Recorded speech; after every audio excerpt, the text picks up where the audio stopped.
Uncle Vernon, I need you to sign this form. What is it? Nothing. School stuff. Later, perhaps, if you behave. I will if she does. Oh, you're still here, are you? Yes. Say yes in that ungrateful way. Good of my brother to keep you. He'd have been straight to an orphanage if he'd been dumped on my doorstep, Vernon. Is that my daughters? Is that my little nephew? Hello and welcome to Harry Potter, the official film podcast, as we continue our journey through the films that convinced us all that it might be fun to try a vomit-flavoured jelly bean. I'm Rhianna Dhillon, lifelong Harry Potter superfan, film critic, broadcaster, and a proud Slytherin who's not afraid to admit that my Patronus is a cuddly little cat. As we look back at each film, I'll be joined by guests who famously love the series almost as much as me, and together we'll revisit each film and dive deeper, discussing our hottest takes, dissecting all of the details, and exploring the behind-the-scenes magic. And you can watch every Harry Potter film along with us on HBO Max. Today, we're talking about the first half of the third film in the series, Harry Potter and the Prisoner of Azkaban.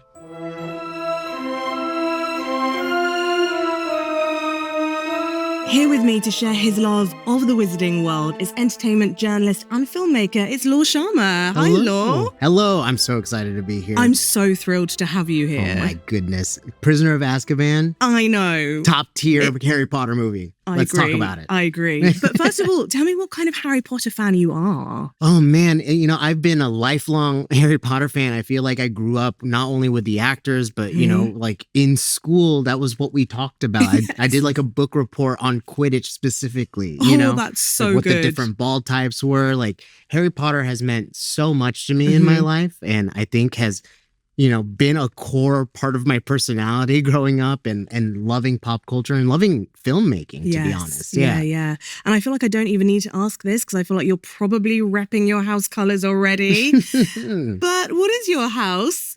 Gryffindor! I even have a lion ring today. Oh my God, you do. That's excellent. It's I know it's obvious, but yes, I wear it with pride. Yeah, I feel like everyone who meets you and you're like, I'm a Gryffindor, they're like, obviously you're a Gryffindor. Yeah, they roll their eyes. What is that about? Why would you do that to me?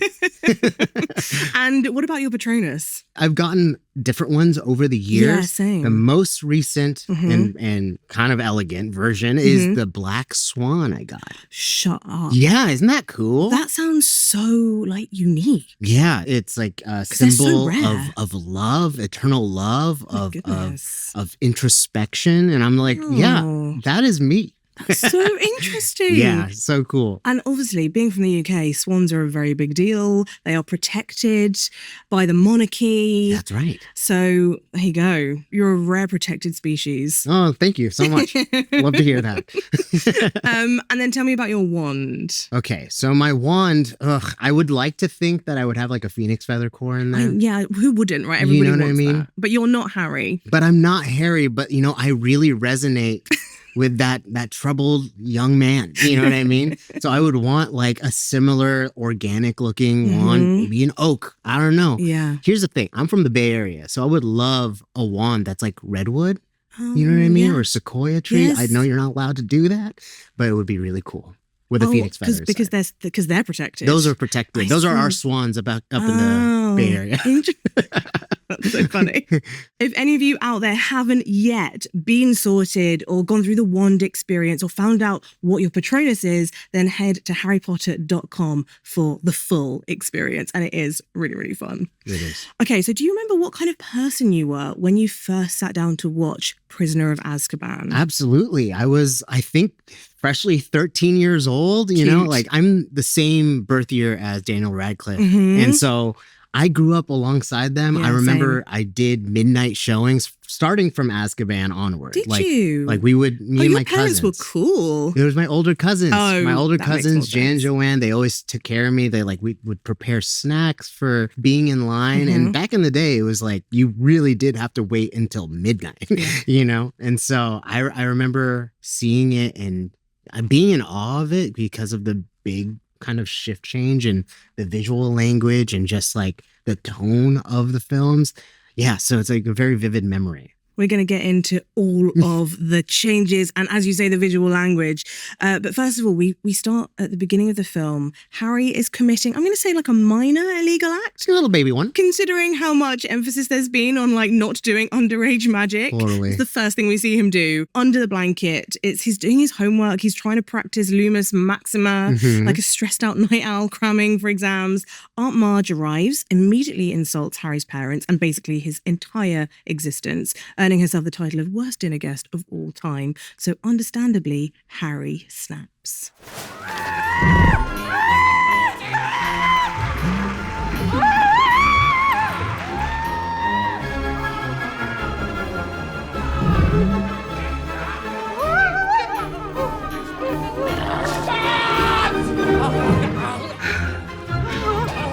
I've got you, Marge! I've got you!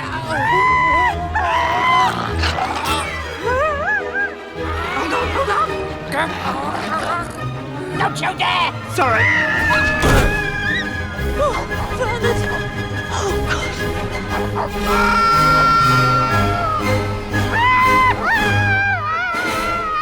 It is just the best sequence in the film. I mean, we start off so strong in Prisoner of Azkaban, with that being like one of the earliest set pieces, and it's such a memorable one. We meet Pam Ferris, who we don't see again. She literally just has this one scene. She's up there somewhere. She's still flying around. She, of course, played the iconic Trunchbull in Matilda. Yes. And also she is so lovely in real life. Like she goes around to like primary schools, like local primary schools, and reads like Matilda as Trunchbull. Oh, Pam. I know. How nice. What a sweetheart. Oh my goodness. Tell me about your love for this scene, because Oh my- both of our faces were just like, I mean, first of all, Marge kind of deserved that. Oh, yeah. You don't talk about Lily like that, in my opinion. But what I love about this film is that it's mostly practical. The only digital thing that's happening is the cable removal. Yes. And so, I don't know, I was just kind of enamored with the idea that it's a practical like effect that they built these suits out. And I think it was like something like 4 different stages of that.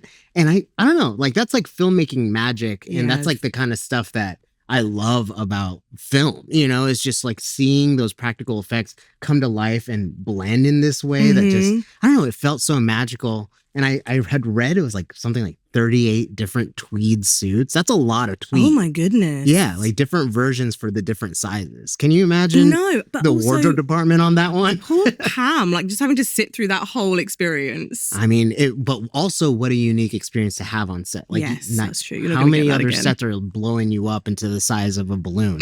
You know, it's a pretty cool opportunity. It's a good point. Needless to say that things get out of hand pretty fast. Harry hightails it away from Privet Drive with his trunk, running back to the safety of the Wizarding World.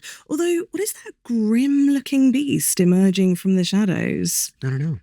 What could it be? Enter the night bus, emergency transport for the stranded witch or wizard. Harry meets legendary bus conductor Stan Shunpike, and the bus speeds off like a bat out of hell, complete with shrunken heads. Take her away, Anne. Take it away, Ern.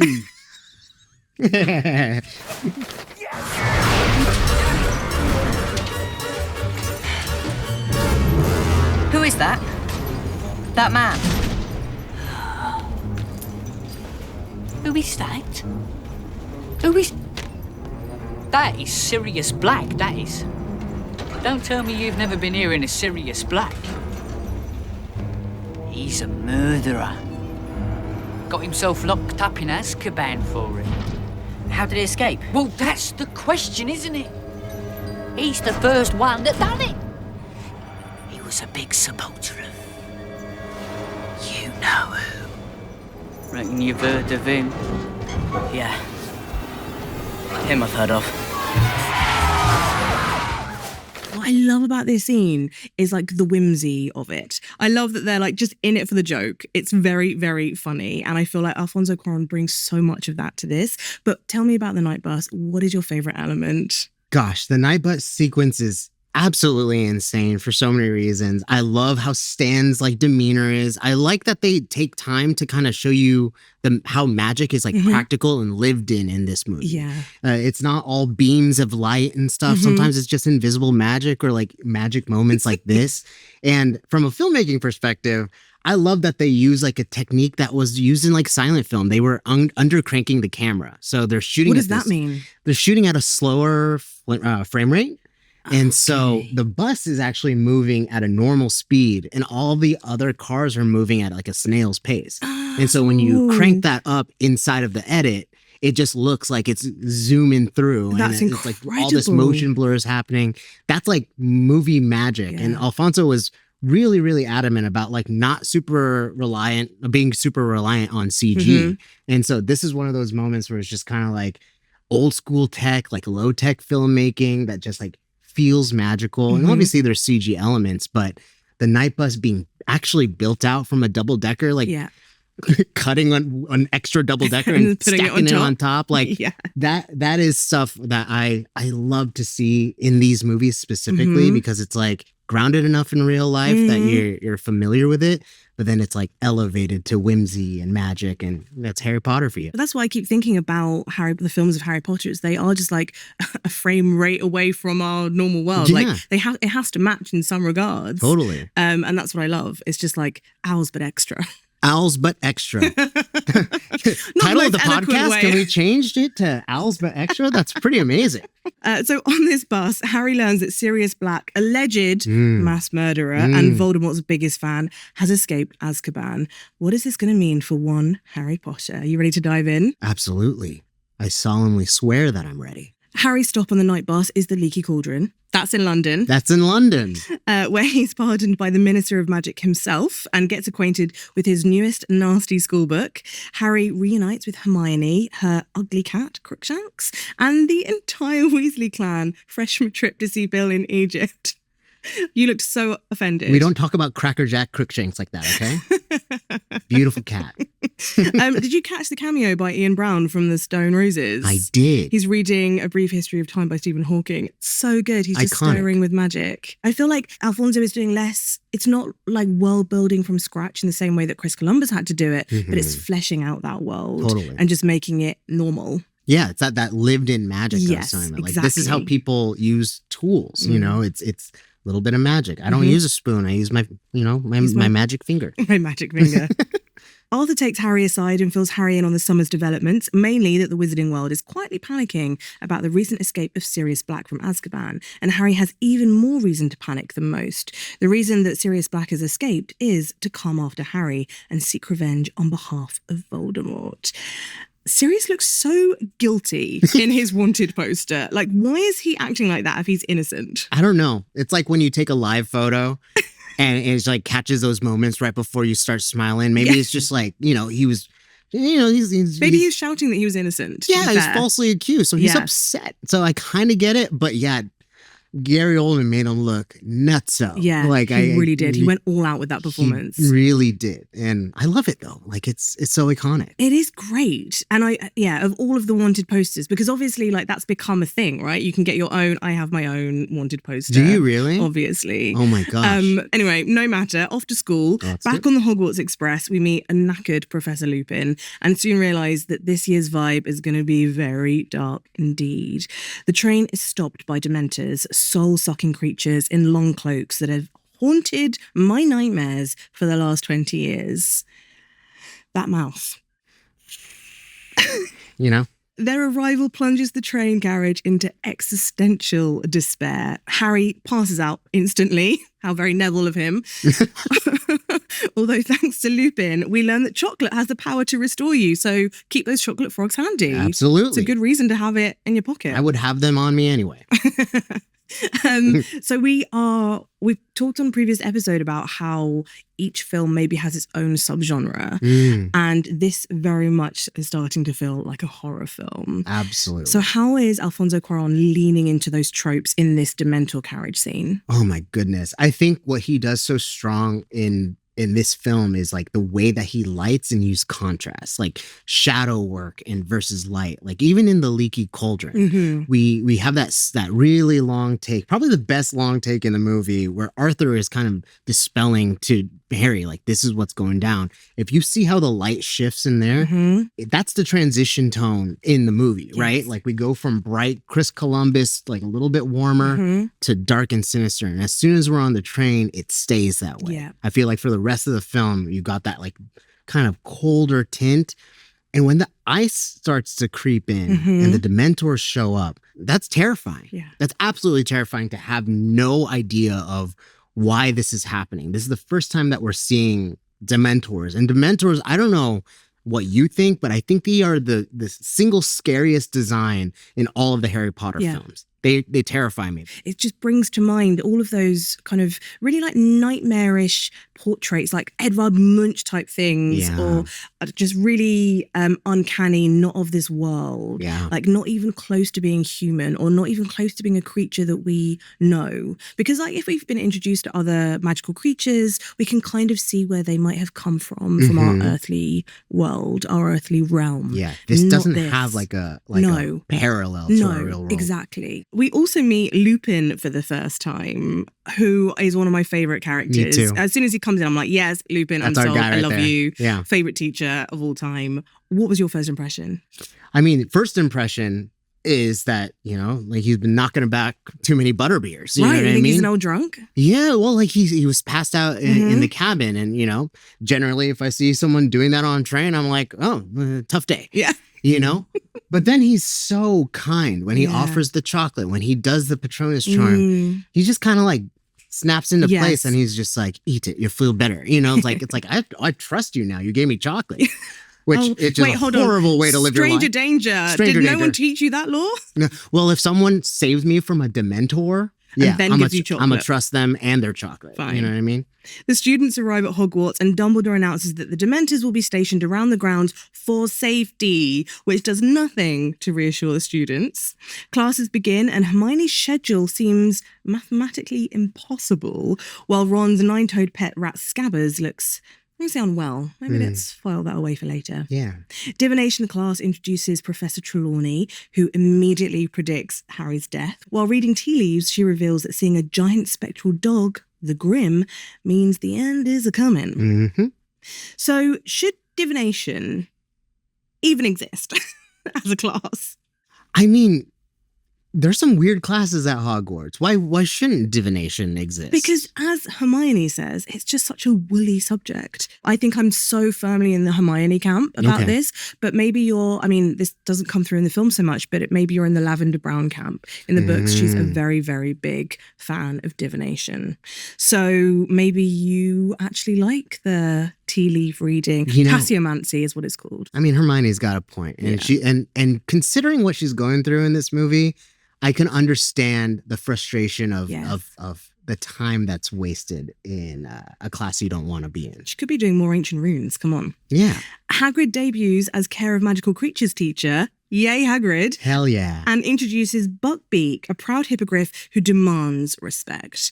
Draco chooses violence instead and invokes his age-old retort, wait until my father hears about this, just before getting scratched. Let's discuss Draco in this scene. I mean, I feel like I should say that in every scene that Draco's in, because I love Draco. His reaction, like his iconic hair, stringy, like almost like a bowl cut curtains vibe. First time it wasn't slicked back too, right? Yeah. It feels like he's maybe coming into his own identity a little bit more.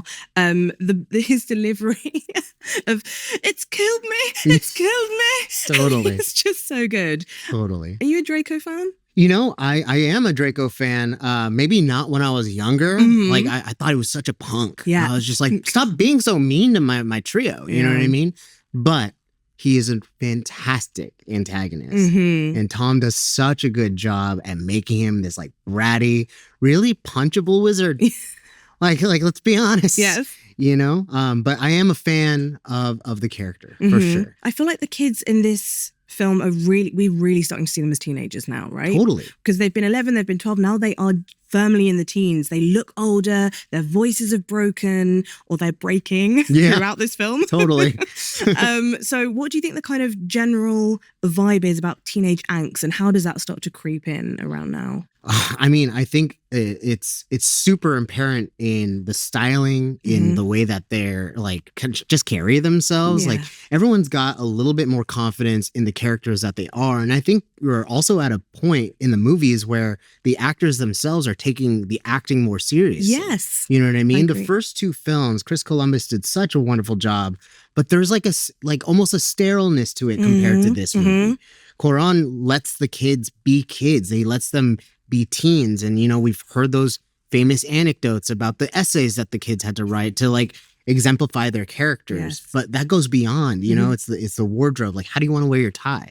How messy do you want your hair today? Yeah. You know, and I think it's cool that it reflects that time, because as the series goes on, we see them grow up more and more and more. But in 3, it's such a shift in, I think, the actors' performances as well, to be a little bit more themselves within the character. They feel so much more comfortable in their own skin, Yes. I think. And to the point where they can make little asides that you don't think are probably scripted. It feels like they are maybe improvising a little bit more. Yeah. I think Daniel Radcliffe, I think especially his performance steps up a huge notch in this. And it really feels like he's found the sassiness of Harry. Yes. Like he just has got a bit more confidence in who he is. And I find that just so incredibly satisfying to watch. I mean, I was like that when I was 13 too. I started talking back and Yes. it's like, whoa, what is this power? What is this? You know? I'm angsty. In Defense Against the Dark Arts, Professor Lupin teaches a lesson on boggarts. The class turns nightmares into punchlines. Neville's Snape ends up in his grandma's clothes, and honestly, it's just like the healthiest group therapy that Hogwarts has ever offered. Totally. Until Harry's boggart comes out, Harry. looking like a Dementor. And also, why is Lupin's boggart the moon? I don't know. Class dismissed. Huh. I wonder. This, I think, is one of those scenes which absolutely epitomizes Prisoner of Azkaban, because it's so much fun. Because obviously in the book, it's a great scene in the book, but you don't get like the jazz. You don't get like the vibes that this is. Suddenly, you're adding a whole new element. Until now, Defense Against the Dark Arts has just been a bit of a joke. Quirrell, I mean, do we even see him teach? Barely. But he had Voldemort in the back of his head. Like, how good could he have been as a teacher? Obviously, Lockhart was complete fraud. Finally, we have a decent Defense Against the Dark Arts teachers. We actually see him teaching Totally. something. Yeah. And the kids like him. Yes, Like they're vibing with they're it. having fun. Yeah. And they're learning something that they can actually use out in the wild. Yeah. But can I just say, Please. when the boggart transforms, every form it takes, besides the moon, Yeah. everything scares me. Scary. The clown. The scary. clown. Why was that Spider. Scary. Why was that like a punchline? I don't know. Because it was a snake and then it turns into a clown, but the clown is equally as scary as, I mean, I love snakes. Yeah. So I didn't find that scary. The Yeah. clown was so much worse. Well, when, Like a Jack when in a Box. the spider gets roller skates, I was Yeah. like, that's more terrifying. Now it's Come towards faster. you. That, like, Ron, that's not funny enough. You know what I mean? That said, I do like how they handled like Lupin kind of like not really paying attention Yeah. that Harry was next and like acting and protecting Harry. Yeah. I think that's something like, you know, that's a common thing that we see is Yeah. these adult figures coming to protect Harry for whatever reason they have, Yes. history or affection. It's like it's nice to see Harry having that support within the magic community, I think. It's interesting because in the books, Harry doesn't get a chance to have a turn with the boggart. Right. Because Lupin thinks it's going to turn into Voldemort and he doesn't want Voldemort to appear. And so actually it's a really nice moment when he realizes, we'll come on to it again later, but that Harry actually thinks that there is something scarier, which is fear itself. Fear itself. That's an introspective guy right there. The fat lady gets slashed, not because of her atrocious singing. Again, a magnificent turn by Dawn French, who is an excellent British comedian, but because Sirius Black breaks in looking for a certain someone. Feeling left out because he doesn't have a permission slip to visit Hogsmeade with his pals, Harry pouts around the grounds and forms a bond with Professor Lupin, who he learns was friends with his parents while they were all at Hogwarts together. What a coincidence. Dementors attack Harry during a Quidditch match, so to protect himself from future soul-sucking scenarios, Lupin begins mentoring Harry in advanced magic outside of class, teaching him the Patronus charm so Harry can defend himself should he be attacked again. And then to lift his glum spirits, Fred and George, my guys, gift Harry a very special piece of parchment, the Marauders map. Now, what I love so much about this is that they don't give this to their own brother. I was like, they love Harry. So they've always loved Harry. Mm-hmm. They've always had a bond with Harry. And they gift him this like unimaginably precious, like, what would you even call it? It's not just artifact? Like magical artifact. Yeah. And Ron is so outraged they didn't give it to him. Totally.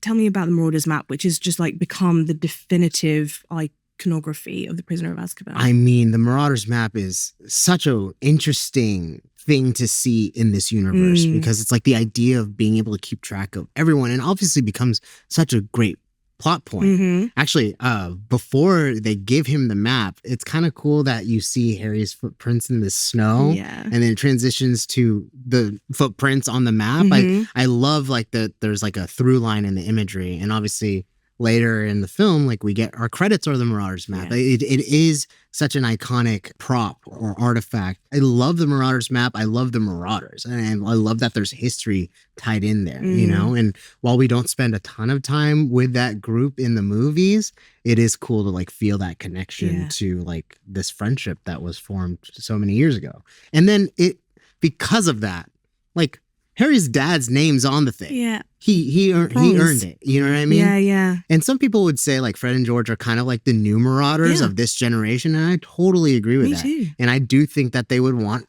Harry as an ally. Yeah. So yeah, of course give it to him. He's the main character. Harry, being Harry, immediately uses the map to sneak into Hogsmeade under cover of his invisibility cloak. While incognito, apart from tormenting Draco, Harry overhears the truth about Sirius Black. Not a random baddie, after all, but Harry's parents' closest friend and Harry's godfather, who's believed to have betrayed them to Voldemort. Harry also learns that another man was killed in the process, Peter Pettigrew, and all they ever found was his finger. So Harry has a godfather. Yeah. Surprise. Can you imagine hearing that after a horrible childhood? Like, has a godfather who also killed your parents. Totally. And is now after you. Like, the person that is supposed to be, that would take care of you after your parents die. That's the whole point, right, of a godparent. Mm-hmm. It's devastating for Harry. And I really love that we see him cry about this, because he shows he's like, he always has to be strong, he always has to be brave. And when we see in later films him actually shedding tears, it's like it's something to be ashamed of. And I'm so glad that he has that release and that Hermione goes to comfort him. Mm-hmm. I find it just such a powerful moment in him just dealing with all of the trauma that has been just like thrown his way. Absolutely. And I think that's such an interesting place to also put a really warm moment from the friends, because that, you know, that reflects the rest of their journey together. Like, we'll always be by his side, no matter how hard Harry tries to isolate himself and make these big swings to like do things. His friends were always going to follow him. And I love that. You're actually going to make me cry. It gave me proper goosebumps saying that. Back at Hogwarts, tension spikes. Harry keeps seeing a giant dog-shaped omen of death everywhere he goes. Thanks, Trelawney. Buckbeak is sentenced to death for roughing up Malfoy, and Ron and Hermione are constantly fighting because Ron is convinced that Crookshanks has killed Ron's missing rat Scabbers. We're halfway through third year, and things are, for lack of a better phrase, pretty grim indeed. Hey.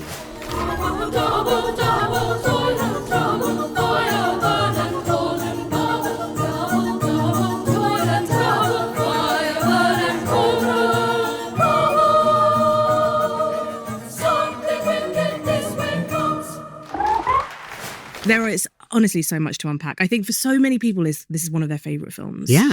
And I think because we are kind of stepping up a massive gear here. But do you have like it's hard to ask, I think, with this film in particular, but do you have a favourite scene or a favourite moment? Oh my goodness. It is a big question. I think my favorite moments have to be with Lupin and Harry. There's some really interesting blocking when it comes to those scenes with Lupin and Harry. The first one I'm thinking of is the bridge scene. right? Yes. They're talking about Lily. They're talking about James. And it's almost like this like visual representation of the way that they learn to trust each other in that moment. At one point, they're like facing each other, like teacher and student, and then they face outward together, like they are on the same level. But when Lupin has to like kind of talk about the darkness or something that he's uncomfortable talking about, that's when he turns his back to the camera. And by the end, we're like seeing them both facing out of the bridge again. And I love that because it parallels the Patronus charm lesson, where Harry is now the one detailing something dark that happened to his life with his back turned to Lupin. And they end in a very similar way. They're both kind of sitting down, facing out as equals. And I think it's cool to see Harry not only have a professor he can trust, maybe a father figure he can trust, but a friend. An additional friend who we know will protect him and give him chocolate. Like, I do love that scene. It is a beautiful scene, and it's not from the book. This is a scene that has been created specifically for the film, and I feel like it gives us so much because, as I said, Lupin is one of my favorite characters, and it does kind of beg the question of where he's been all of Harry's life. Because understandably, Sirius was not around. He could not be. Lupin actually could have been. And I think that's one of like the biggest kind of wrenches, is that he was always out there and he could have helped Harry. And he goes on to help Harry. But it feels like you feel that loss even more when you see what he could have been for Harry. Totally. But it is such an inspirational moment. And the fact that we actually get Harry having firsthand conversations about his parents from their peers, rather than it's not just about appearances. It's not just about like you look like your father, although that does obviously come up. But Sirius also says that, because I guess it's just such an immediate thing. But Lupin actually gives him a bit more texture about where he's come from, which is something that Harry has been so lacking in up until this point. You're more like them than you think. I think that must mean the world to Harry to have not had those experiences and to know that James lives on in his like troublemaker side and Lily's kindness and empathy. And also, I just have to shout it out. The bridge. Like, this is the first time we're getting the bridge. Yes. Like, the geography of Hogwarts looks so good in this film. It's widened out massively. Yeah. And then it becomes like, we see it in Hogwarts Legacy. Like, it now is the new kind of blueprint for Hogwarts. And it goes on to become massive in the Battle of Hogwarts. Totally. Just from Alfonso Cuarón and the set designers, production designers, locations, all deciding, we're gonna change it. We're gonna mix it up, and I kind of love that they're not afraid to do that. Yeah, and you know, if you go to the first couple films, you'd almost forget like, oh, it did look like this. Hagrid's hut was here before, but now it's like that is Hogwarts, right? And I think there's a scene, another favorite scene of mine is the bird flying in the beginning. I'm so glad you mentioned this because this is one of my favorites. I just love that it's such a interesting visual way to be like, hey, this is what Hogwarts looks like now, and these are the major locations of this film. It's like he does such a good job foreshadowing so many things in this movie. And that scene in particular, so you have the bird, so you're kind of watching it from the bird's eye view, watching it kind of like, but then it goes towards the Whomping Willow. And they use the Whomping Willow not only to show like the changing of seasons, which I just think is such a like extraordinarily like, it's not even subtle, but just beautiful way. Instead of just being like, oh, it's snowing. It's like, how are we going to show snow? And we're going to show it on the Whomping Willow. How are we going to show spring? We're going to show the blossoms on the Whomping Willow. And I just think it's so smart. But then you also have the birds flying into the Whomping Willow and being snuffed out, essentially. A lot of birds die in this one. You see a lot of death and destruction just in this one scene. It's giving us so much with just this one repeated location scene, with the Whomping Willow. It's a character in itself in this one, 100%. You know, I like asking who is your favorite. I think in this one, it's kind of obvious. It's Bem. It's Bem.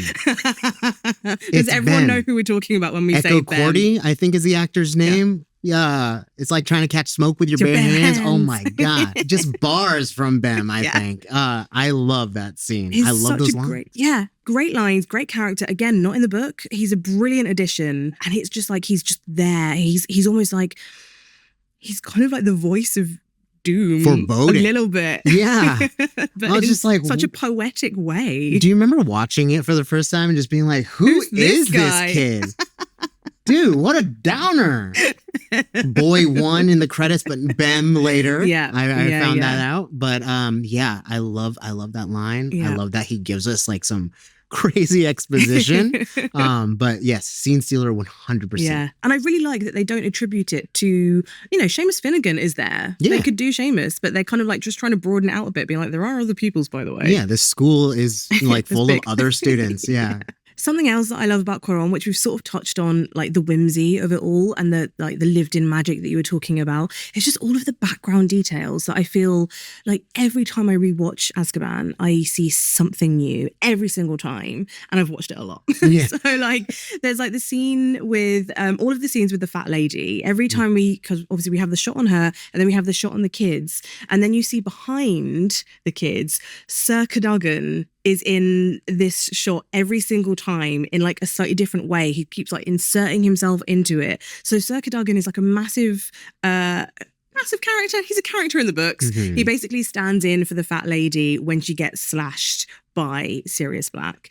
In this, he's not named, but he's the knight. He's in armor, and he's basically like this really hapless knight who just is a terrible kind of defense, but he thinks that he's amazing. And I just love that Alfonso has kind of inserted that in for the fans, knowing that he wasn't going to be totally a voice or anything, but he's there if you look for him. Yeah. Do you have any of those little like moments that you love? Like the ghosts coming through the Great Hall, like before that really long take where, Harry, Ron, and Hermione are talking at the table. I think something like that is really interesting. Like the headless hunt, like when they smash through the window. Exactly. Yes, it's because like we don't focus a lot on ghosts in the films, and they're such a big part of how Hogwarts functions in like the novels. So it is cool to see like little like winks and nudges to Harry Potter fans that are like who are like familiar with the source material, to see that in the films and kind of just acknowledged in some way. Yeah. Feels good. Yeah, 100%. I also think he's like that sort of filmmaker where you can take any shot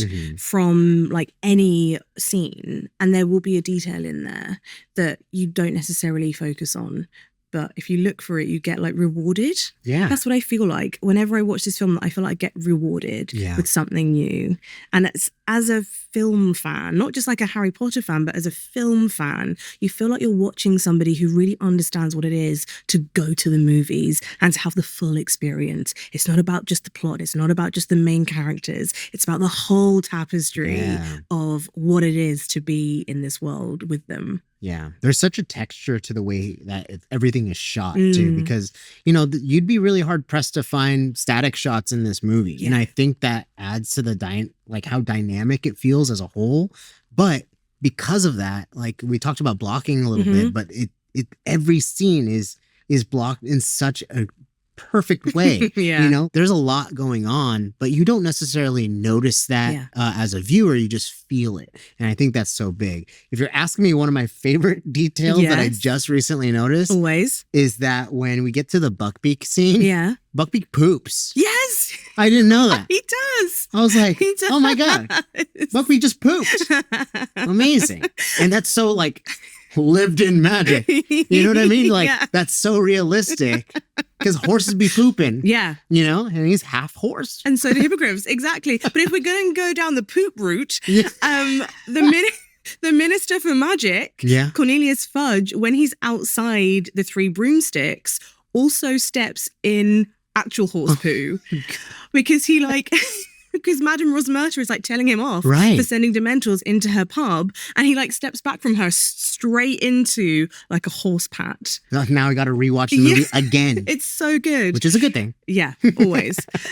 We also see we've talked about Hermione in previous episodes, but another thing that people really ship is Draco and his green apples. Interesting. And we see Draco eating his green apple for the first time in Prisoner of Azkaban, just before he gets like, it's killed me, just before then. And again, talking about the blocking, like Draco like storming through the group of these students, and they all kind of scatter for him. He's right in the center of the shot. And I think people sometimes think that a main character being off center is maybe a really interesting way of kind of like, I don't know, making an imbalance in a scene. Alfonso Cuarón often puts his main characters right in the middle, right in the center, but really far forward. So if you see like Sybil Trelawney as well, the first time we see the brilliant Emma Thompson being her zany, wacky self, we see her like really in the foreground, a real kind of close-up. And I don't think it's quite a fisheye lens, but it almost like distorts the rest of the frame around her. And this happens with Draco. It happens many times with the characters. And it's just like a really kind of pleasing kind of shot. Yeah, there's a lot of really interesting camera movement here. And I am going to say this confidently. This is the best shot Harry Potter film, in my opinion. You're not going to hear any disagreements from me. Perfect. Let's move on. That's my line, Law. This is one of my favourite segments of the podcast. It's time for Owl Post. And it's not just because of the droppings, which are always funny. This is an owl that has arrived from a fellow Potter fan. And it's about the best character introduction from Hannah P. from Colorado. Lupin. Yeah. At first, he's a subtle, mysterious presence. I think he was pretending to be asleep just to listen to all the gossip. No one sleeps that deeply. And with his condition, I'm sure his hearing is impeccable. But the moment he opens those sharp blue eyes, someone's got a crush, stands up without hesitation and creates a Patronus. Epic. He carries real authority, but zero ego. And the instinctive, almost paternal way he checks on Harry tells us everything about how much he cares for his best friend's son. Then, of course, his signature move. Chocolate. As a devoted chocolate lover and as a kid who is genuinely terrified of the Dementors, that's it. He won my heart. That's a great little blurb. You should be on this podcast. That was great. Super cute, right? Super cute. And I love like the love for Lupin has just clearly just got bigger and bigger and bigger and bigger. Absolutely. I mean, what an iconic character to like stamp in. And also like his affliction just makes him really interesting and layered. And for him to still be like kind and protective after being sick for so long. Yeah. You gotta love Lupin. We've got to give a shout out to David Thewlis, who plays Lupin. Because again, I think we have all of the characters who are maybe slightly older than they're supposed to be, which I think really kind of stems from Harry seeing his parents in the Mirror of Erised the first time. They couldn't really have like 20-year-olds, which they are supposed to be like 21. Yeah. They couldn't really have 21-year-olds sort of like being these like paternal, maternal figures over an 11-year-old. It would have just looked a bit odd. Yeah. And so I think from there, they kind of had to take the ages up a notch. But actually, I think this gives Lupin like that gravitas and that quite avuncular way of being, not just with Harry, but look at how he is with Neville as well. Like he's so encouraging. It's like the first time that we see Neville really excel and like really blossom and actually do a spell right on the first go. Yeah. That's so rare for Neville. Totally. Imagine like the trust that Neville felt in Lupin right away that he hadn't felt from other professors. In fact, when asked, what are you afraid of? He says a different teacher. Yes. You know, so it is cool to have that contrast of, Lupin is such a good teacher and professor, but he seems like a good guy. Yeah. And I think that's David's acting prowess at work, you know? No, I completely agree. Now, we do really want to hear from you guys. Keep an eye on our socials at Harry Potter for your chance to send in your favourite moments or like the best details or your hottest takes. Now, there is one other really big change in this film, which we haven't mentioned. Michael Gambon as Albus Dumbledore is the first time that we see him. We're kind of required to discuss how his approach to the character changed fan perspective on Dumbledore. So do you remember like noticing that shift from Richard Harris to Michael Gambon? Absolutely. Yeah. It's like hard to miss, Yeah. you know? Richard Harris had such a gentle, kind of kind way about him when he had Dumbledore. I mean, he was very like whimsical, right? I thought Richard Harris was whimsical. He was kind. He was very sweet to Harry. But the shift in the movies, not only tonally from like visual language to Azkaban, it also, I think, reflects like kind of how Harry views Dumbledore. Yes. You know what I mean? That's like so true. When he's a little boy, he's just like, oh, this is my sweet grandpa, my wizard grandpa. But then when you get to the third year, there's a lot more at stake. There's danger in the air. He was confronted by that danger earlier in the train, right? And so Gambon kind of like embodies that shift for not only the viewer, but for Harry specifically. He's starting to see Dumbledore as less of like a maybe a godsend and more of like an authoritative figure or like a little bit more intimidating or like maybe a little bit more frantic. Because at this point, and we know as like fans of the series, Dumbledore's going through some stuff and figuring some stuff out. Right. And I think Michael does such a good job at like transitioning us into the rest of the series and how Dumbledore actually is, because he's out there and he's got his agendas. You know what I mean? I think it's so interesting that you think that Richard Harris is the more whimsical of the two, because I think it's Gambon. Because like one of the scenes that I love is when they're all in the sleeping bags. And again, we've all heard the famous anecdote about like the fart machine in the sleeping bags. But when Dumbledore is talking about like letting Harry sleep, he thinks that Harry doesn't know that Sirius is after him at this point. And he just wants to let him dream. And he just gives this like really poetic, like sweet line about, you know, the world that Harry might be living in his dreams, which also I love that you see Alan Rickman as Snape over his shoulder just being like, ugh. He's just so like eye rolly about it. But again, it's just like this Dumbledore doesn't feel actually quite so grounded for me. He feels kind of a bit more up in the air, a bit more like theoretical. A bit more ethereal. So I do think that's really interesting. I feel like Richard Harris, if you went to him for advice as Dumbledore, he would be quite straightforward. Yeah. Michael Gambon would give you a riddle. Yeah. you know what? Figure that out. I do think the whimsy is there in both of them, but I technically prefer Gambon's whimsy because it is a little bit more like Riddle-esque. You know what I mean? Like you do have to figure it out. Not Tom Riddle. I've heard that name somewhere before. No, but I honestly do love who they chose to replace Richard Harris, because, you know, Gambon kills it for the rest of this series. And he's very energetic. It was jarring at first, I think, for me as a kid. And then now as an adult, I look back at these films, I was like, nah, this was it. This was a great choice to like give Dumbledore some like power behind the myth of Dumbledore. You know what I mean? Do you think you see the man then? Yes. In other ways? Yeah. Because I think you're right. We are still looking at it from Harry's perspective. And again, as with the whole lived-in thing, we're starting to see Dumbledore not just as an ideal. This is a headmaster. And he's always in on the knowledge. He's always in on the joke. He's always in on what is going on. We're going to talk about it more when we come to like the Buckbeak execution scene in the next episode. But you feel like he really understands everything in the vicinity rather than just kind of like popping in every now and again, which is maybe what the Dumbledore of yesteryear was doing. Totally, yeah. It is not in the nature of a Dementor to be forgiving. But you know, happiness can be found even in the darkest of times, if one only remembers to turn on the light. I have high hopes for you in the trivia round. Oh, trivia. Okay. Yeah, are you ready? I will do my best. Here we go. When director Alfonso Cuarón took over Prisoner of Azkaban, what did he tell the Hogwarts students to do with their uniforms? I think he said wear it how you want it, right? Tie your tie how you want it, tuck your shirt in how you want it, style your hair how you want it. I think he gave them some autonomy over that, right? He said wear them like actual teenagers instead of magical mannequins.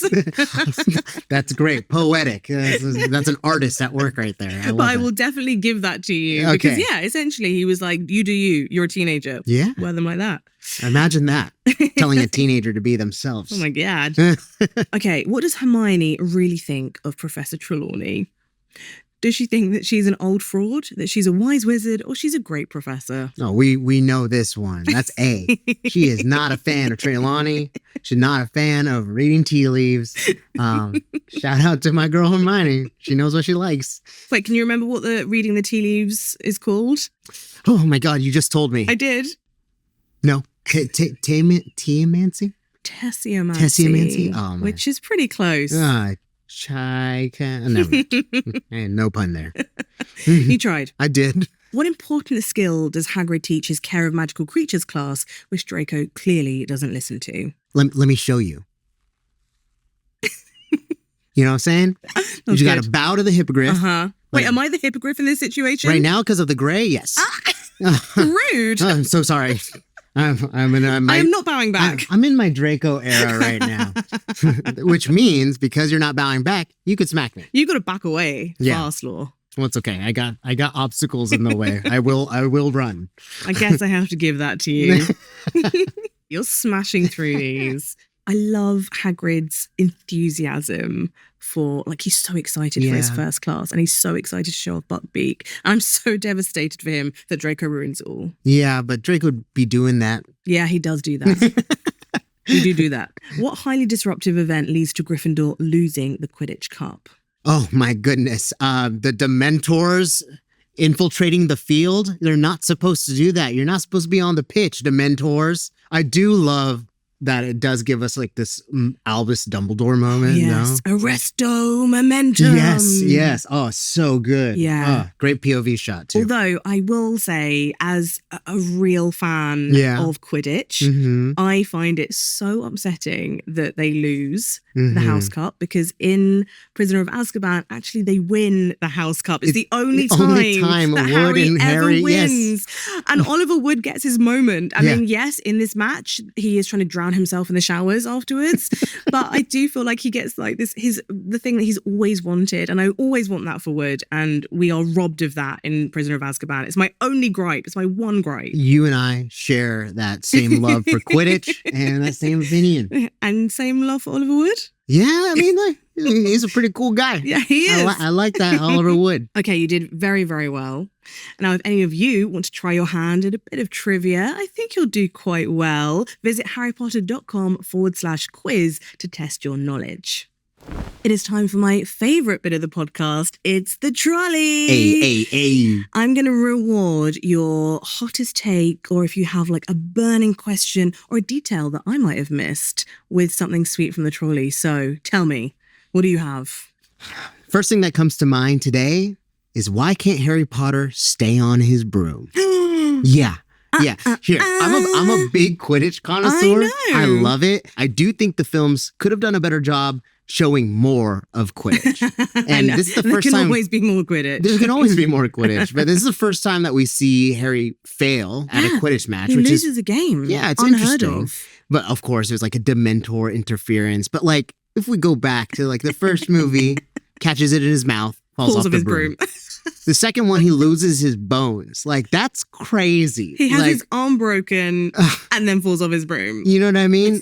And so in this one, yeah, there's like an interference, but he still doesn't really do his job as a seeker. And he's supposed to be really good at this sport, yeah, right? That's true. There's a whole, like, you know, you get political about like, why were the Dementors there in the first place? But can we just... Sorry, political. Can we just note that Cedric Diggory caught the snitch after being struck by lightning? Yes, it's not Robert Pattinson. No, it's not. We are blessed with him in the next movie, but it is still a Hufflepuff match. Yeah, they still end the game somehow. Yes. So Harry, and we know that it's not the Gryffindors. Yeah, that what win. is up is my question. Oh, what do you my think? And then at the end of the movie, we give him a faster broom. It's crazy. Do you know what I always find so funny about this particular movie is that when we see that moment coming out of the clouds, and first of all, like the Quidditch like outfits and costumes and robes and like the goggles, they are already so different from anything else we've seen, actually right? So sick, yeah. So cool. And like we talked about like the goggles getting icicles on them when the Dementors come into view, but also the fact that it is Cedric, or at least the seeker of the Hufflepuff team, who is ahead of Harry. Yeah. Harry is on on his tail. And I always find that really interesting because it's supposed to be Harry that spots the snitch. Always. He's supposed to be the best. And maybe he just isn't as good as we think. Maybe it's because he has a faster broom. That's the reason why he always wins. Nepotism. You know what I mean? Privilege. Interesting. Do you know what? I think this is a good take. I'm going to let you have something off the trolley. What would you like? I'm so sorry, Gryffindors, by the way, but I am taking a chocolate frog. You do that. Okay, I will. Well done, you. I have a question. Yeah. This is my burning question. What is it actually like to stay in the leaky cauldron? Oh my God. Like, what do you get? Like, as a B&B, or like, it's very British to like go and stay above a pub. I feel like staying above the leaky cauldron would be a very unique experience. Like, what is the food packages? Yeah. What do they offer? I mean, we know that housekeeping, they're very patient, according to the first half of this film. And also, what is wrong with the pea soup? I think it's in the name. You don't like peas? Depends on what we're talking about. Obviously, we're talking about the vegetable Law. Get your head out of the gutter. I don't know. I mean, I feel like if we look at the interior design of the leaky cauldron, it doesn't look like the warmest place to stay. It looks drafty. And there's also a part of me that wonders, like, oh man, the Weasleys able to get their whole family to stay there. You know what I mean? Like, oh, you mean it's like cheap enough that the Weasleys can afford it? Is the leaky like cauldron like a motel? Malfoy right now. I know. I'm sorry. That happens from time to time. Such a snob. Because my hair slicked back a little. I wish I was a snob. I wish I had money. That being said, I don't know. It's interesting because, like, even the room that we see Harry staying in, the walls are so empty. Like, yeah, it's kind of a bleak place I can't imagine there's many amenities within, but it's also magic. So it's like, maybe it's like dark and drabby, or dark and drab, but like it's sick. Like, and it's like it's beautiful. Cool to stay in. Yeah, I guess. And you have so many. I feel like Harry would do so much, like people watching there, wizard watching. Totally. Like we've mentioned Ian Brown, but also like just imagine the warlocks and the hags that come in and out of the leaky cauldron. And he can sort of find anything that he wants in Diagon Alley. Like we know he goes to Florian Fortescue's for his ice cream, and to do his homework, which is just an adorable little thing from the book. So maybe he doesn't rely on eating at the leaky cauldron. Yeah. If Tom was cooking, I wouldn't eat that either. You know, Tom has a really funny scene in the movie where he's like offering snacks and stuff to Harry while he's getting like debriefed by Cornelius Fudge. I love that moment because I'm just like, oh, he seems so nice, even though he's like this, like, you know, he's like Igor in Young Frankenstein. Yeah, he's very creature-esque more than human. So, but yeah, I have to imagine they still have like options like Bangers and Mash and full English. Oh, for sure. Yeah. They are definitely serving up a full English with a black pudding. Yeah. I love black pudding. Do you? Yeah. Ooh. I eat everything.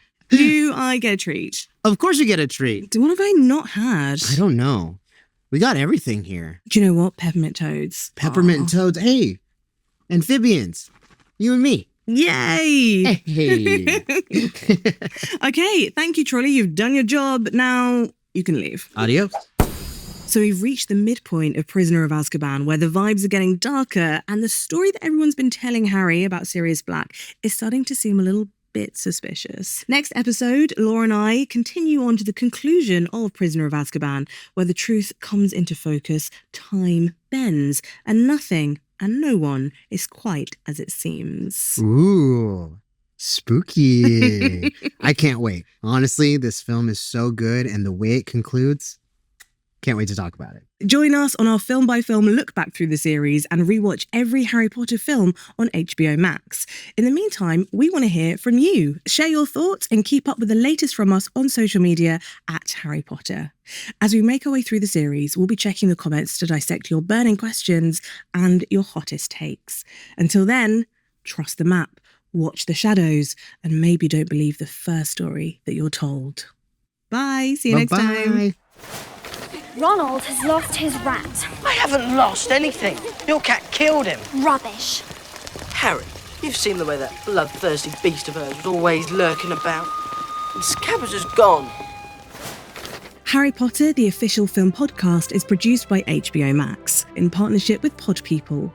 This podcast is hosted by me, Rhianna Dhillon. Our head writer and lead producer is Angela Palladino, and our associate producer is Emily Mansfield.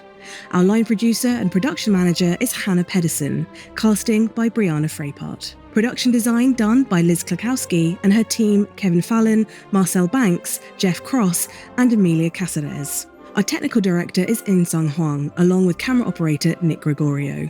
Hair and makeup by Ali Elizabeth. Production assistance by Sam Sanders IV.